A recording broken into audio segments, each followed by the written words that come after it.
masyarakat, mari bersama-sama karena selesai tentu anak bantu ngebajun ya, mari bersama-sama TNI kita bangun desa ya, mari tanya bersama-sama supaya baik senang malaria ya, tak bukli madu ya, tak bukli. Kebersihan adalah sebagian dari iman. Begitulah ungkapan yang sering kita dengar dan menyeratkan bahwa sebagai umat beragama kita wajib menjaga kebersihan, baik bersih pakaian, tubuh, pikiran, hati, bahkan lingkungan. Namun nyatanya banyak kita jumpai lingkungan yang tidak bersih karena kebiasaan warga yang suka membuang sampah tidak pada tempatnya.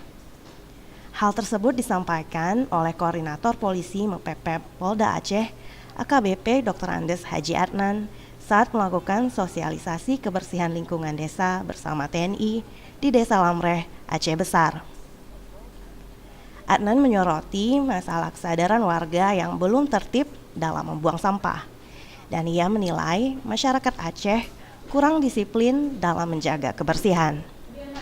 Ia juga mengungkapkan sampah yang dibuang di jalanan kerap membuat got tersumbat. Hal tersebut dapat menjadi sumber malapetaka seperti wabah malaria bahkan banjir. Bersama-sama adanya mandum, kerjasama sama-sama ada kerja ada bangun desa. Dari JOO TNI Kaitren Kenong kepimpin langsung lekas dam untuk membangun desa Lamrengyo.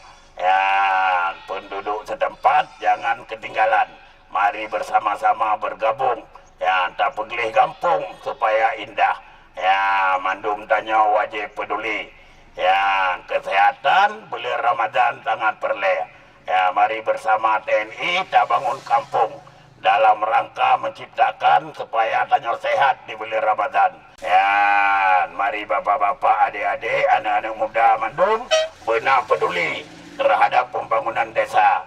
Ya, tak pergi parit supaya baik kenang malaria. Untuk itu, Adnan menghimbau kepada seluruh masyarakat desa agar menjaga lingkungan dan lebih peduli akan kebersihan, bersih, sehat, dan indah. Ia berpesan, menjelang memasuki bulan Ramadan yang sudah di depan mata, sangat baik apabila warga menyambutnya dengan penuh kegembiraan dan melakukan bersih-bersih agar ibadah lebih sempurna. Mustafa, Aceh TV.